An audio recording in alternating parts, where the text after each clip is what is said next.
नमस्कार दोस्तों, एक बार फिर से स्वागत है मगन ट्यूटोरियल्स में। उम्मीद करता हूं सब लोग स्वस्थ होंगे, व्यस्त होंगे, ज़बरदस्त होंगे। दोस्तों, लेखपाल परीक्षा काफ़ी नज़दीक आ चुकी है और ग्रामीण परिवेश से ये आखिरी वीडियो मैं आप लोगों के लिए अपलोड कर रहा हूं। काफ़ी महत्वपूर्ण प्रश्न है दोस्तों, इनका अभ्यास आप ज़रूर कीजिए। और यहीं पे जानकारी के लिए मैं आपको एक चीज़ बताना चाहूँगा दोस्तों कि हिंदी के लिए हिंदी ऑब्जेक्टिव प्रश्नों का एक मैराथन वीडियो मैं अपलोड करूंगा कुछ ही दिनों में, बहुत जल्दी अपलोड करूंगा। लगभग 90 से 100 प्रश्न होंगे उसमें, और बल्कि कहूँ कि अति महत्वपूर्ण प्रश्न होंगे। तो दोस्तों, उस वीडियो को भी ज़रूर देखिएगा। हिंदी की तैयारी के लिए आपको उसमें काफ़ी मदद मिलेगी। तो चलिए सीधे PDF पे चलते हैं और प्रश्नों का अभ्यास हम लोग। पहला प्रश्न पढ़ता हूँ। भारतीय संघात्मक व्यवस्था में तृतीय तल यानी पंचायती राज लागू हुआ। ऑप्शन से देख लीजिए, 1992, 1990, 1991 या फिर 1993। तो ये 4 विकल्प है दोस्तों। चारों विकल्पों में से हमें सही विकल्प का चयन करना है। आप लोगों ने सोच लिया होगा, इसका सही विकल्प है डी, 1993 में ये जो है पंचायती राज लागू हुआ। एक चीज़ जान लीजिए दोस्तों कि 73वें संविधान संशोधन के द्वारा ये व्यवस्था लाई गई थी, और ये जो विधेयक है 1992 में पास हुआ था, लेकिन ये लागू कब हुआ तो ये 24 अप्रैल 1993 को ये लागू किया गया। पंचायती राज व्यवस्था से संबंधित विधेयक था, तो इस चीज़ को भी हमें याद रखना है। आगे बढ़ते हैं। दूसरा है, पंचायती राज व्यवस्था में पंचायत समिति किस स्तर पर गठित होती है। ऑप्शन से देख लीजिए, महत्वपूर्ण प्रश्न है दोस्तों। जिला स्तर पे, ग्राम स्तर पे, ब्लॉक स्तर पे या फिर राज्य स्तर पे। तो सोचिए चारों विकल्पों में से कौन सा सही हो सकता है। सही विकल्प है दोस्तों, ये ब्लॉक स्तर पे होती है पंचायत समिति। ठीक है, यहाँ पे तीसरा और चौथा प्रश्न है दोस्तों। तीसरा पढ़ता हूँ। निम्न में से कौन सी फसल उत्तर प्रदेश में व्यापक रूप में नहीं उगाई जाती। नहीं उगाई जाती, इस नहीं पे हमें ध्यान रखना है दोस्तों। ऑप्शंस हैं तिलहन, कपास, गेहूँ या फिर चावल। तो आप सोचिए और बताइए क्या विकल्प सही हो सकता है इसका। इसका सही है विकल्प दोस्तों बी, कपास जो है वो उत्तर प्रदेश में बहुतायत से नहीं उगाई जाती है। वैसे कहीं कहीं आपको देखने के लिए मिल सकती है ये फसल, लेकिन व्यापक रूप में यानी सामान्य रूप में ये फसल उत्तर प्रदेश में नहीं उगाई जाती है। अगला है, भारत की प्रमुख खाद्य फसल है। काफ़ी सामान्य सा है दोस्तों, लेकिन महत्वपूर्ण प्रश्न है, देख लीजिए इसको।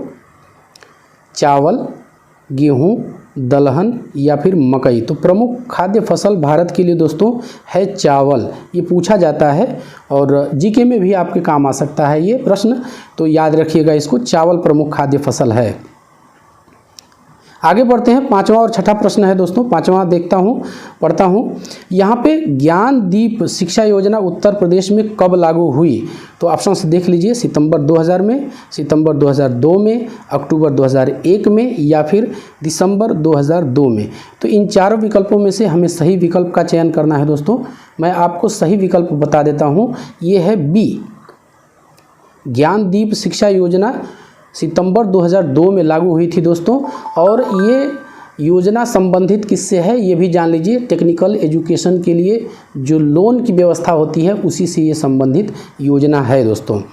तो ठीक है, अगला है, स्वदेशी हल है जुताई का एक द्वितीयक उपकरण, जुताई का एक प्राथमिक उपकरण, एक बहुउद्देशीय उपकरण या फिर नम धरती का एक कुदाल। तो आप सोचिए और बताइए क्या विकल्प सही हो सकता है इसमें। इसका सही विकल्प है दोस्तों, ये जुताई का एक प्राथमिक उपकरण है। आगे बढ़ते हैं। यहाँ पे हमारे सामने 7वां और 8वां प्रश्न दोस्तों। 7वां पढ़ता हूँ। उत्तर प्रदेश में कौन सी नदी बीहड़ों का निर्माण करती है। महत्वपूर्ण प्रश्न है दोस्तों, देखिएगा। हिंडन, गंगा, गोमती या फिर यमुना। तो आप सोचिए बताइए क्या सही विकल्प हो सकता है दोस्तों।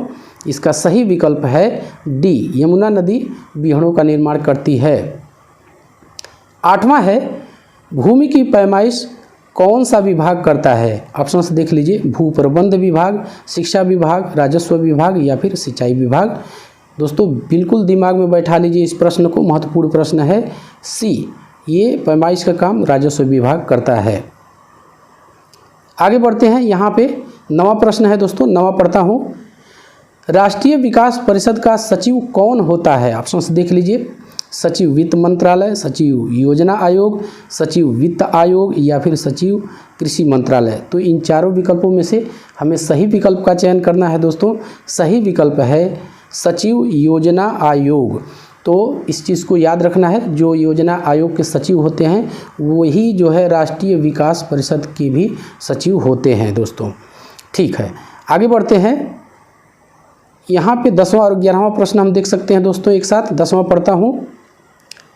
किसका निर्माण पंचायती राज व्यवस्था के अंतर्गत हुआ? ऑप्शंस देख लीजिए। खाप पंचायत, ग्राम पंचायत, जाति पंचायत या फिर जन पंचायत। आप लोगों को पता ही होगा दोस्तों, यहाँ पे ग्राम पंचायतों का जो है निर्माण ये पंचायती राज व्यवस्था के अंतर्गत हुआ है। चलिए, 11वां है, गरीबी उन्मूलन का नारा किस पंचवर्षीय योजना में दिया गया था? तो देख लीजिए कब दिया गया था ये। प्रथम पंचवर्षीय योजना, द्वितीय पंचवर्षीय योजना, 5वीं पंचवर्षीय योजना या फिर 6ठी पंचवर्षीय योजना। तो इन चारों विकल्पों में से दिमाग लगाइए दोस्तों, कौन सा सही हो सकता है। सही विकल्प मैं आपको बता देता हूँ। यहाँ पे सही विकल्प है सी, 5वीं पंचवर्षीय योजना में गरीबी उन्मूलन का नारा दिया गया था। गरीबी हटाओ भी कभी कभी ऐसे भी प्रश्न पूछता है। आखिरी प्रश्न है दोस्तों, उत्तर प्रदेश में किस प्रकार की मिट्टी अधिकांशतः पाई जाती है? ऑप्शंस देख लीजिए। लाल दोमट, दोमट मिट्टी, जलोढ़ मिट्टी या फिर लाल और काली मिट्टी का मिश्रण। तो इन चारों विकल्पों में से हमें सोचना है दोस्तों कौन सा सही हो सकता है। सही विकल्प मैं आपको फिलहाल बता देता हूँ। ये सही विकल्प है सी, जो उत्तर प्रदेश में मिट्टी पाई जाती है अधिकांशतः जलोढ़ मिट्टी पाई जाती है दोस्तों। तो बस दोस्तों यही था आज की इस वीडियो में। उम्मीद करता हूं कि आपको ये वीडियो पसंद आई होगी।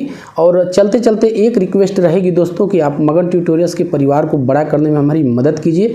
जब दोस्तों आप ऐसा करते हैं तो हमें एक कॉन्फिडेंस ज़रूर मिलता है। मिलते हैं अगली वीडियो में, तब तक के लिए नमस्कार।